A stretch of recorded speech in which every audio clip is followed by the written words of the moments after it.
Viscosity के question number 66 check करिए। एक ग्लास रॉड जो है, इसमें सरफेस टेंशन का कंसेप्ट यूज हो रहा है विस्कोसिटी से बेहतर, इसको आप सरफेस टेंशन के साथ देखेंगे। इसके बाद वाला देखिए 66, क्वेश्चन नंबर 66 में 1 मिलीमीटर थिक लेयर है ग्लिसरीन का, और इसके ऊपर एक प्लेट रख दिया है, और प्लेट को आप कांस्टेंट वेलोसिटी से ले जाना चाहते हैं, तो कितना फोर्स लगाना पड़ेगा। तो याद करिए कि किसी प्लेट को जब 1 mm थिक ग्लिसरीन के ऊपर में हम रख देते, तो पुल करते वक्त यहाँ यदि ग्लिसरीन है और ग्लिसरीन के एक लेयर पे ही इस प्लेट को पुल करके हमें ले जाना है, तो जब हम ग्लिसरीन के लेयर पे पुल करेंगे तो यहाँ रेजिस्टेंस किसका आएगा? क्या म्यू एम जी हम फ्रिक्शन सोचेंगे? म्यू एम जी तो फ्रिक्शन नहीं सोचेंगे। म्यू एम जी कब सोचते? जब यदि सॉलिड सरफेस पे होता। तो यहाँ पर फ्रिक्शन जो हम सोचेंगे वो विस्कस फोर्स होगा, और वो कैसे लिखते थे? A eta minus DV by D Y, याद करो न्यूटन्स लॉ। अब यदि A eta minus DV by D Y हम लोग देखा करते थे, तो अब यहाँ पर सोचो ना, हम यदि पुल करेंगे तो इतना रेजिस्टेंस के बराबर तो एक्सटर्नल हम लगाना पड़ेगा, तभी तो कांस्टेंट वेलोसिटी से हम ले जा सकते हैं। कांस्टेंट वेलोसिटी से ले जाने का मतलब होता है एक्सेलरेशन 0।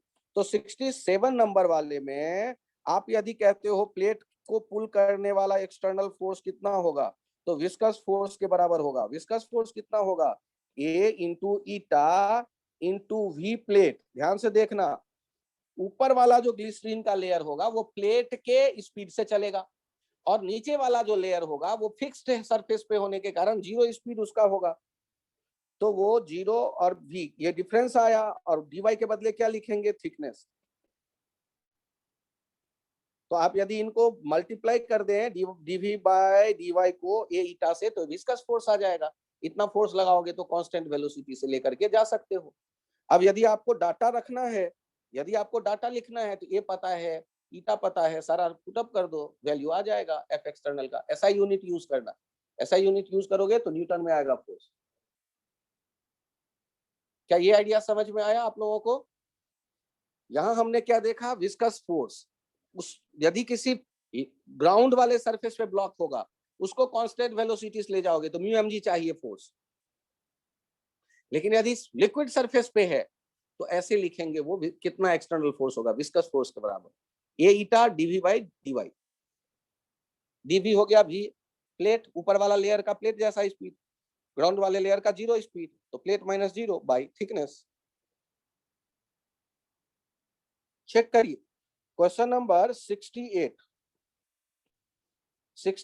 में किस स्पीड से आ रहा है? ध्यान से देखना, कांस्टेंट से। तो कांस्टेंट स्पीड से आने का मतलब नीचे लाने वाला काम कौन करेगा? mg sin theta.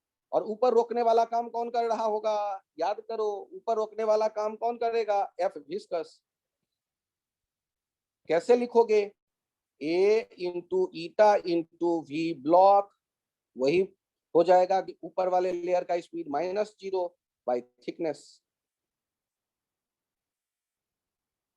क्या ये आइडिया समझ में आया? विस्कस फोर्स कैसे लिख रहे हैं? जो mg sin थीटा नीचे ला रहा है उससे एक्सेलरेशन चाहिए, होना चाहिए, लेकिन एक्सेलरेशन नहीं है, तो ब्लॉक आखिर कांस्टेंट वेलोसिटी से कैसे आएगा? फ्रिक्शन रोकेगा। लेकिन लिक्विड का फ्रिक्शन लिखने का फॉर्मूला अलग है।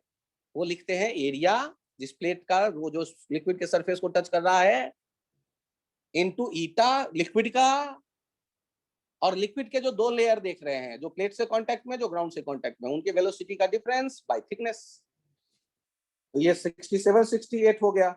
69 देखिए, फ्लूइड के बारे में फिर स्पीड दिया गया है और फोर्स अप्लाई कर रहे हैं, टर्मिनल स्पीड से वो चले इसके लिए।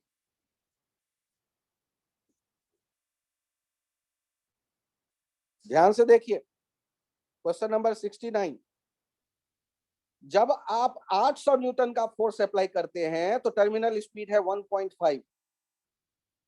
तो जब 2.4 किलो न्यूटन लगाएंगे तब कितना होगा टर्मिनल स्पीड? ध्यान से देखिए, क्वेश्चन नंबर है 69 के लिए। तो हम लोग क्या लिखते? Constant speed, terminal speed, F external F viscous के बराबर करोगे। एफ टर्मिनल कब है 800, तब हम क्या लिख रहे हैं, A eta 1.5 by thickness, A eta 1.5 by upon thickness. और जब आप 2.4 किलो न्यूटन लगाओगे तब क्या हो जाएगा, ए eta we knew bye thickness. -0 अब नहीं लिख रहे हैं क्योंकि समझ में आ गया है। अब मुझे बताओ, इन दो एक्सप्रेशन को यदि मैं डिवाइड कर दूं तो क्या काम नहीं बन जाएगा? सोच के देखो तो। 800 by 2400 equals to 1.5 by v, तो v हो जाएगा 4.5 मीटर पर सेकंड। आसान है या नहीं? अरे विस्कस फोर्स एक्सटर्नल के बराबर करोगे तो आ जाएगा ना। और विस्कस फोर्स लिख रहे हैं बार बार, A eta DV by D Y, A eta DV by D Y, A eta V plate minus V ground upon thickness. Question number 69 के बाद आप यहां चेक करिए 70, ध्यान से देखिएगा। हम लोगों ने न्यूटन्स लॉ क्या सोचा है, F by A equals to eta D U by D Y, याद करो यही तो था। यू वेलोसिटी है यहाँ, या डीवी बाई डी वाई। अच्छा देखो, ये यू अवेलेबल है ना अपने आप पास, तो D U by D Y कितना होगा यहां से देखते हैं। यहां से यदि हम लिखना चाहें तो D U by D Y लिख के मैं बताता हूं। D U by D Y, alpha तो कांस्टेंट है, वो y का हो जाएगा 1 by H minus 2 Y square है, उसके लिए हो जाएगा 2y, और नीचे आ गया एच स्क्वायर। तो हमारे पास जो डाटा आएगा D U by D Y के लिए वो मैं लिख रहा हूं, eta into alpha by H minus 4 alpha y by H square. अब हम कहां देखना चाहते हैं, और एफ बाई ए का ही नाम याद करो, ये था स्ट्रेस। एफ बाई ए का नाम इलास्टिसिटी में आपने पढ़ा है, स्ट्रेस एट बेस y क्या हो गया 0, तो स्ट्रेस कितना हो जाएगा, स्ट्रेस एफ बाई ए किसके बराबर हो गया, ध्यान से देखना, ईटा अल्फा बाई एच के बराबर, क्योंकि अगला पार्ट क्या हो जाएगा, y 0 रखने से 0 हो जाएगा, ईटा अल्फा बाई एच के बराबर आ जाएगा। ये स्ट्रेस बेस पर स्ट्रेस का मतलब डायग्राम से देख लो ना, y का वैल्यू क्या रख रहा है 0, तो स्ट्रेस बेस पे पहुंच गए, तो बेस पे जैसे ही पहुंच गए तो वो y वाला पार्ट अगला 0 हो गया, तो बचेगा कौन, ईटा अल्फा बाई एच। क्या बहुत कठिन काम है, केवल फ्लूइड के साथ इलास्टिसिटी आ गया तो टेंशन बढ़ा देगा, सबसे नहीं बनता क्वेश्चन ऐसे। क्वेश्चन नंबर 71, यदि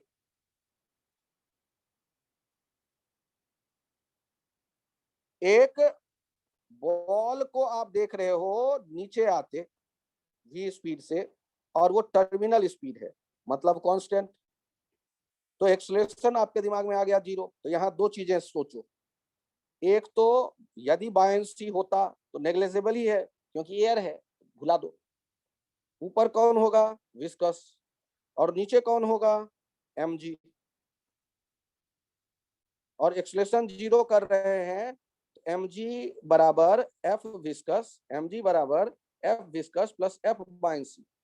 f बायंसी को हमने 0 कर दिया। पूछो मुझसे f बायंसी को सर आपने 0 कैसे कर दिया?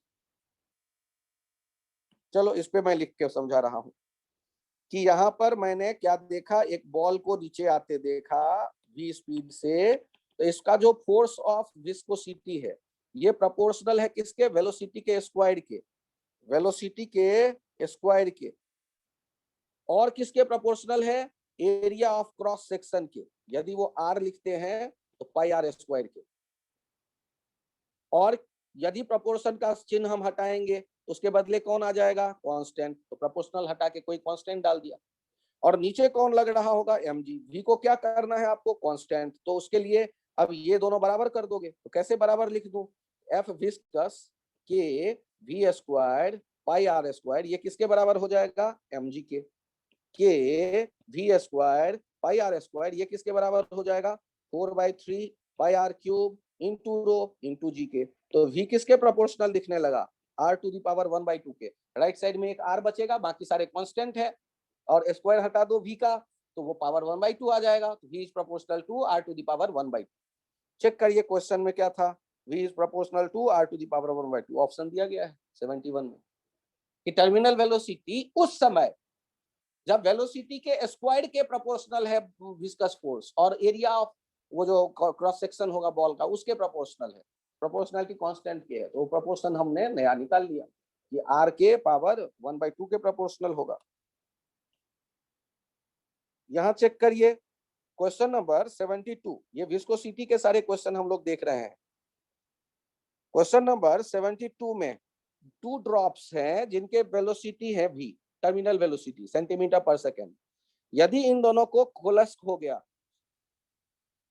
मतलब जुड़ गए, तो नया टर्मिनल वेलोसिटी क्या होगा, ध्यान से देखिए। नंबर था कौन सा, 72। यदि हम कहते हैं दो बॉल, टर्मिनल वेलोसिटी है v, v लिखते कैसे, 2/9 ईटा r स्क्वायर g रो ऑब्जेक्ट माइनस रो लिक्विड, मतलब v किसके प्रोपोर्शनल है, r स्क्वायर के, बाकी चीजें यदि सेम हो तो। यदि ये जुड़ गए, यदि ये प्लस हो गए और एक नया बॉल बन गया r रेडियस का, तो वॉल्यूम देखो तो 4/3 पाई स्मॉल r क्यूब, इसका ट्वाइस किसके बराबर हो जाएगा, 4/3 पाई कैपिटल R क्यूब के बराबर हो जाएगा। तो r का वैल्यू कितना हो गया, r 2 टू दी पावर 1/3। शायद ये समझ में आ गया हो। और हम क्या देखते हैं, v बाय v डैश, ये किसके बराबर हो जाएगा, r square by capital R square, v by v dash r square by r 2 to the power 1/3 इसका होल स्क्वायर। तो अब चेक करो, यहाँ r का वैल्यू तो स्क्वायर वाला चला गया, तो v डैश का वैल्यू कितना आ गया, v डैश का वैल्यू आ गया v 2 to the power 2/3, v 2 to the power 2/3। क्या ये बहुत कठिन क्वेश्चन है, या समझ में आ गया कि दो बॉल थे, उनके टर्मिनल वेलोसिटी है आपके पास, और वो दो जुड़ गए, यदि जुड़ गए तो नया रेडियस निकाल लो, बाकी चीजें तो सेम है, मटेरियल सेम है, डेंसिटी ऑब्जेक्ट का सेम रहेगा, लिक्विड जिसमें वो चल रहे हैं वो भी सेम है, सब कुछ जब गणित सही सलामत है तो आर की प्रोपोर्शनलिटी स्क्वायर वाला यूज कर लो। 73, जब रेन ड्रॉप नीचे आएगा, अरे यार, तो वो विस्कस फोर्स के कारण उसका ग्राफ कैसा बन जाता है, रेन ड्रॉप नीचे आता है तो उसका वेलोसिटी याद करो ना, ये टाइम के साथ या हाइट के साथ या डेप्थ के साथ क्या होता जाता था, कांस्टेंट हो जाता था। शुरू में 0 होता था, हाइट बढ़ने के साथ साथ फिर कांस्टेंट हो जाता था, टर्मिनल वेलोसिटी वाला वो कांस्टेंट दिखता था। याद आया या नहीं याद आया, बढ़ता जाता था और कांस्टेंट हो जाता था, कहानी खत्म। क्वेश्चन नंबर इसी में टाइम के साथ भी देखेंगे, तो टाइम के साथ भी देखेंगे तो लगभग वैसा ही कुछ होगा, लगभग वैसा ही वाले कोई ग्राफ है, 2-3 या एक ही है, टाइम के साथ भी तो ऐसा ही होगा ना, धीरे धीरे कांस्टेंट। अच्छा एक तो वो वैसा 73 ऑप्शन दिख रहा है, सी वाला, टाइम के साथ भी। अगला देखते हैं, अगले में इनकरेक्ट ढूंढना है, वैसे ही थोड़ा मेहनत करके कैलकुलस वैलकुलस लगा करके हम लोग सोचने की कोशिश कर सकते हैं। केवल एक्सेलरेशन और वेलोसिटी वाला एक बार मैं समझाने की कोशिश कर दूं, बाकी चीजें तो ठीक है, एक्सेलरेशन और टाइम वाला भी एक बार सोच सकते हैं। ध्यान से देखिएगा, एक्सेलरेशन वेलोसिटी वाला ज्यादा टफ। मुझे ये बताइए कि जब एक कॉलम में लिक्विड में एक ब्लॉक ड्रॉप कर देते थे,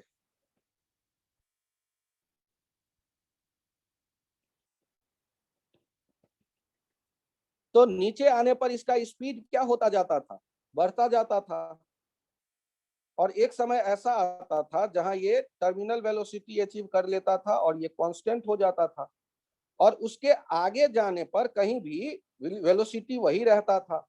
इसके आगे एक्सलेरेशन क्या हो जाता था? जीरो। टर्मिनल वेलोसिटी से आगे जाने पर एक्सलेरेशन क्या हो जाता था? जीरो। एक्सलेरेशन रहता ही नहीं था, ये नहीं कि कांस्टेंट, सीधे जीरो। और दूसरा पॉइंट, एक वो कहीं ना कहीं खास स्पीड पे एक मिलेगा ही मिलेगा, ये नहीं कि इनफाइनाइट में मिलेगा, मिल जाता है।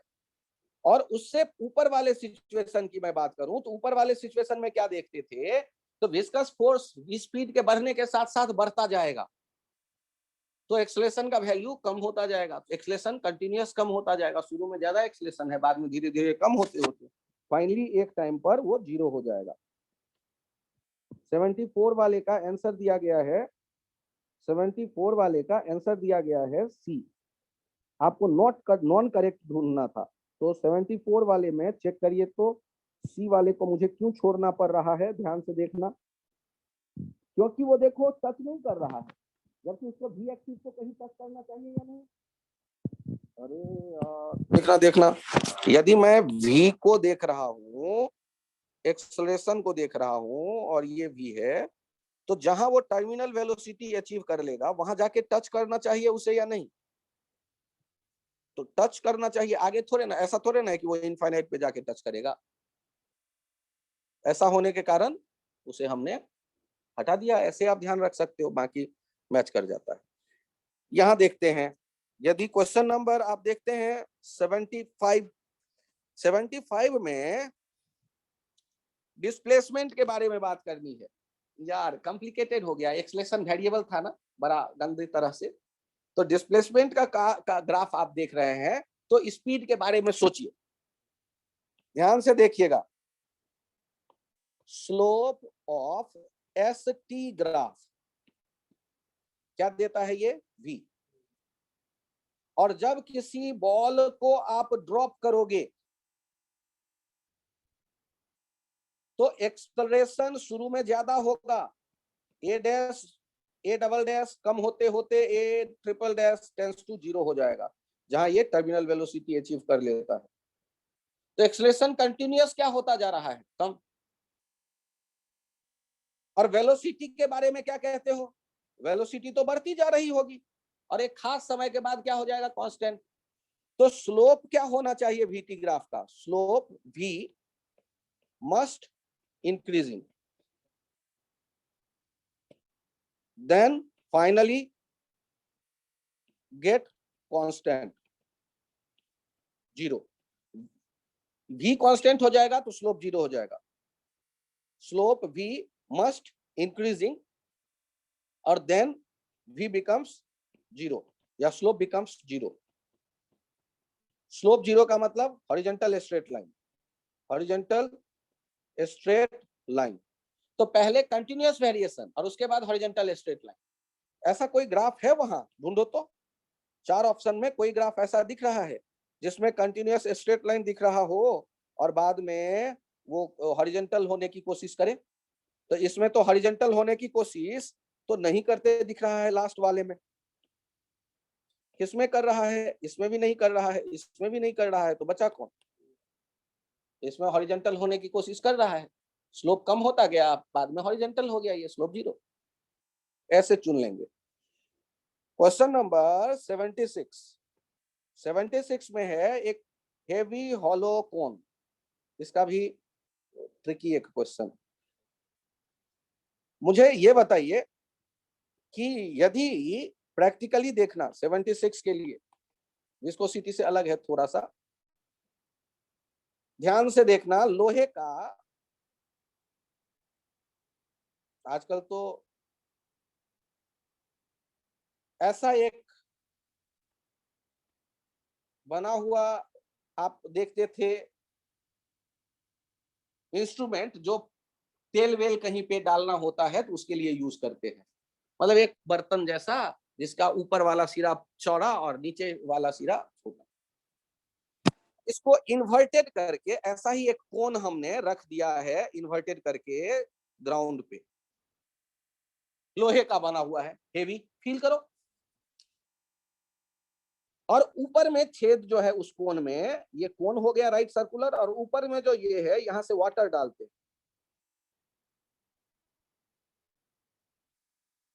यदि इससे वाटर डालने लगेंगे तो इसमें जमीन पे वाटर भरता चला जाएगा।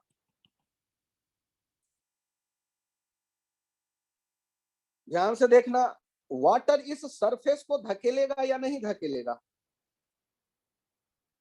वाटर सरफेस को पुश करता है या नहीं करता है, ये बताना पहले। और वो जो पुश है उसका नेट वैल्यू किधर आएगा? Vertical up.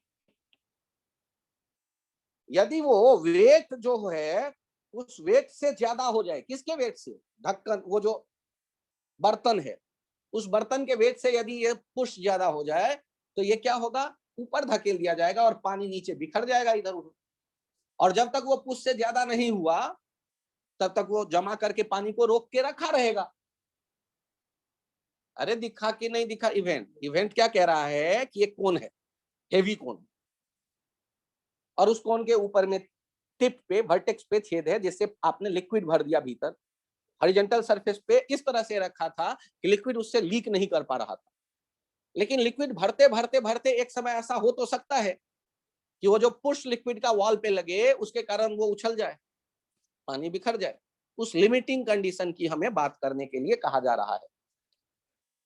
तो यदि ऐसा हो रहा है, यदि उछल गया पूरा भरने पर तो एफ अप जो लिक्विड के कारण है बर्तन पे, और बर्तन का जो mg है यदि ये बराबर हो गया तो लिक्विड बिखर जाएगा। अब एफ अप के बारे में मैं सोचता हूं, वो पता कैसे चलेगा? बर्तन के mg के बराबर। लफड़ा इस बात को लेकर के है कि इसमें हमसे कुछ पूछ रहा है।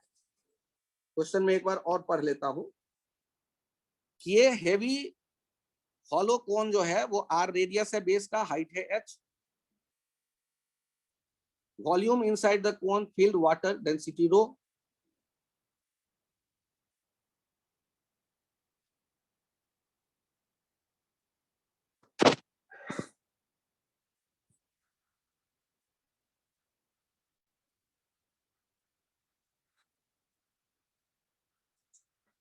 टोटल अपवर्ड प्रेशर हमसे ये पूछ रहा है, फोर्स पूछ रहा है कितना होगा, और mg हमारे पास नहीं है, वो बर्तन का m हमें नहीं दिया गया। तो बर्तन का m नहीं दिया गया तो दूसरा रास्ता सोचते हैं। ध्यान से देखिए, ये जो कोन आप देख रहे थे, इस कोन के बेस पर यदि आप लिक्विड के कारण प्रेशर देखें तो प्रेशर कितना लिखेंगे? रो जी एच, क्योंकि एच हाइट का ये कोन है, और उसके कारण यहां ये आप केवल लिक्विड का सिस्टम देखो, लिक्विड सिस्टम बेस कितना फोर्स लगाएगा? एफ ड्यू टू बेस, और ये दोनों मिलकर के नीचे की तरफ आ रहे हैं एफ ड्यू टू वॉल, और ये है mg। ये लिक्विड सिस्टम के बारे में मैं बात कर रहा हूं। एफ ड्यू टू बेस कितना हो जाएगा? Rho G H into pi R square. Due to wall कितना मुझे नहीं पता, और ये जो लिक्विड का mg है, बर्तन का नहीं, वो तो हम लिखना जानते हैं 1/3 पाई आर स्क्वायर एच, कोन का volume into rho into G. ये लिक्विड सिस्टम पे कौन कौन फोर्स लगाएगा? दीवार, बेस, ग्रेविटी, दीवार, बेस एंड ग्रेविटी, और सारे मिलके क्या हो जाना चाहिए? जीरो। दीवार को ऊपर धकेल रहा है पानी, तो पानी को दीवार किधर धकेलेगा? नीचे। Newton third law, action reaction pair. तो अब देखिए, नीचे की तरफ फोर्स कितना आते देख रहे हैं आप? नीचे की तरफ फोर्स आते देख रहे हैं for liquid, F due to wall plus mg equals to F due to base. mg और एफ ड्यू टू वॉल मिल करके बेस वाले फोर्स के बराबर हो गए। एफ ड्यू टू वॉल कितना हो जाएगा, एफ ड्यू टू वॉल ये हो जाएगा F due to base minus M G. F due to base कितना है, रो जी एच, एरिया कितना पाई आर स्क्वायर, और ये कितना है M G 1/3 pi R square H rho into G. ये कितना हो जाएगा 2/3 pi R square H rho G. ये हो गया F due to wall. F due to wall जो लिक्विड पे लगेगा वो होगा 2/3 pi R square H rho G. तो एफ ड्यू टू वॉल जो लिक्विड पे लगेगा वो हमने क्या लिख दिया 2/3 pi R square H rho G. तो जितना लिक्विड के द्वारा वॉल पे लगेगा, वॉल के द्वारा जितना उतना ही लिक्विड पे लगेगा, एक्शन रिएक्शन पेयर। तो हमसे जो पूछा गया वो फोर्स निकल आया।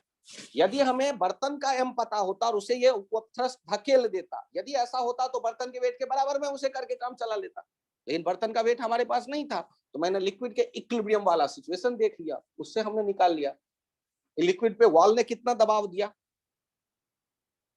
उतना ही लिक्विड के कारण वॉल पे ऊपर फोर्स लगा होगा। क्या मैं इसको और एक्सप्लेन करूं एक बार प्रतिभा, क्या आदित्य? मुझे ये बताओ कि बर्तन में हमने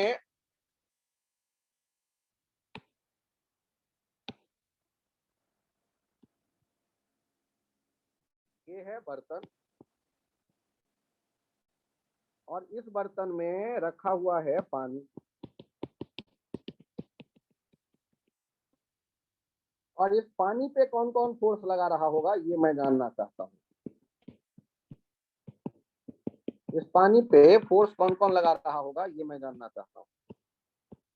कहो कि सर इस पानी पे बेस फोर्स लगाता होगा, इस पानी पे वॉल फोर्स लगाता होगा, और इस पानी पे ग्रेविटी फोर्स लगाता होगा।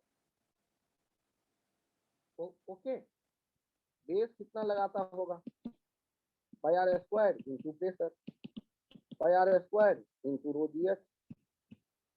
एम जी कितना होगा 1/3 pi R square H into rho into G. और ऊपर से नीचे वाला कौन है, एफ वॉल। तो हम क्या लिख सकते हैं एट इक्विलिब्रियम, एट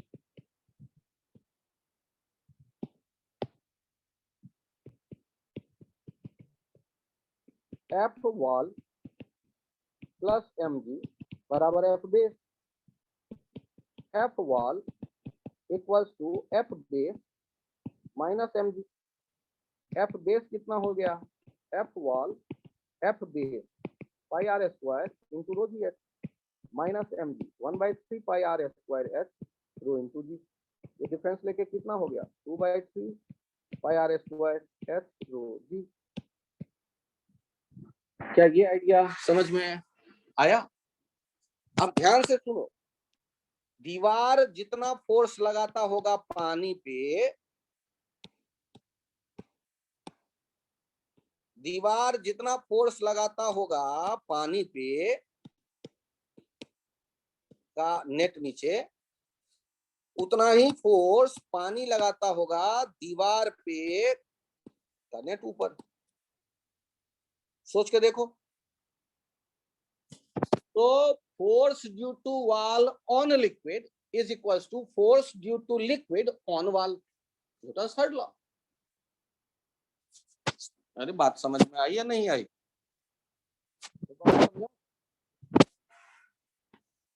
ये क्वेश्चन नंबर 76। क्वेश्चन नंबर 77 में कह रहा है एरिया बदल रहा था, प्रेशर का के बारे में सोच समझ के जवाब देना। अरे यार, जब एरिया बदल रहा हो तो एरिया बदल रहा हो तो वेलोसिटी के बारे में क्या कहेंगे, एरिया इंक्रीजिंग, वेलोसिटी डिक्रीजिंग, और प्रेशर प्लस 1/, ये किसके लिए, क्योंकि ये भी क्या होता है कांस्टेंट। और ध्यान से देखो दूसरा आइडिया क्या सोचते हैं हम लोग, दूसरा आइडिया सोचते हैं वी डिक्रीजिंग, वी डिक्रीजिंग तो प्रेशर इंक्रीजिंग। ये किसके लिए, तो ये P plus half rho V square था कांस्टेंट। तो चेक करके देखो तो कोई ऐसा है जो इस चीज को जस्टिफाई कर देता हो, जिसमें कि एरिया के बढ़ना एरिया लीनियरली बढ़ रहा है ना,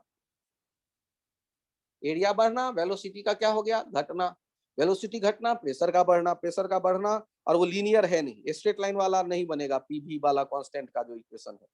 तो ये ऐसा किस में दिख रहा है। और ध्यान से सुनो ना, पाइप बढ़ते बढ़ते बहुत चौड़ा हो गया, तो उसके बाद प्रेशर में कोई बदलाव होना अब पॉसिबल नहीं रह जाएगा, फाइनली कांस्टेंट जैसा हो जाएगा, हॉरिजॉन्टल जैसा हो जाएगा। ऐसा होने की चांस ये वाले में दिख रहा है। ठीक है, क्वेश्चन नंबर, ये हम लोगों ने देख लिया 76 और 77, 78। एक स्फीयर में कांटेक्ट एंगल पूछ रहा है, h हाइट तक लिक्विड है बर्तन के भीतर। 78, आई थिंक 78 था। ये स्फीयर है और इसमें लिक्विड ऐसे भरा हुआ दिख रहा है, ध्यान देना। और क्वेश्चन में कहा गया, मैं नहीं कह रहा, ये हॉरिजॉन्टल सरफेस बना रहा है बर्तन के साथ, भीतर जो सरफेस है वो कैसा है, ये क्वेश्चन में कहा गया, मैं नहीं कह रहा हॉरिजॉन्टल सरफेस। तो कांटेक्ट एंगल देखते कैसे थे, आप कॉर्नर वाला पॉइंट ले लो, वहां टेंजेंट खींच दो सरफेस टेंशन वाला, और वो बर्तन के साथ जो एंगल बनाता होगा, यही एंगल तो है कांटेक्ट एंगल,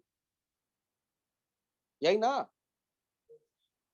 आपको ये रेडियस, ये हाइट पता है, यहाँ पर ये 90 माइनस थीटा हो गया, यहाँ पर ये थीटा हो गया, और ये आपको दिख ही रहा है कॉस थीटा लिखने का तरीका, कॉस थीटा हो जाएगा h बाई आर ना। h ये दिया गया है, तो ये वाला लिखेंगे r माइनस एच, यहाँ से यहाँ तक है h, तो ये कितना हो जाएगा r minus H by R cos theta. तो थीटा कितना हो गया, cos inverse r minus H by R. फिर से मैं समझा दूं, h कौन सा है, h ये दिया गया है, यदि h दिया गया है तो ये ऊपर वाला लेंथ हो जाएगा r माइनस एच, क्योंकि ये पूरा का पूरा r ही तो होगा, स्फीयर है इसलिए। दिखा या नहीं दिखा। और cos थीटा, यही थीटा एंगल ऑफ कांटेक्ट है, cos थीटा आ गया cos inverse r minus H by R. Sir ये थीटा किसके साथ एंगल है, यहाँ टेंजेंट ड्रॉ करते ना बर्तन का सरफेस का, उसके एक साथ, और टेंजेंट रेडियस 90 डिग्री पे होते हैं, ये आप जानते हैं, इसलिए यहाँ थीटा है, वहां 90 माइनस थीटा हो गया। और डायग्राम यदि नहीं पहुंचा है पीडीएफ में तो बना लेंगे इस तरह का। ठीक है, ये जो हम लोगों ने देखे, इसमें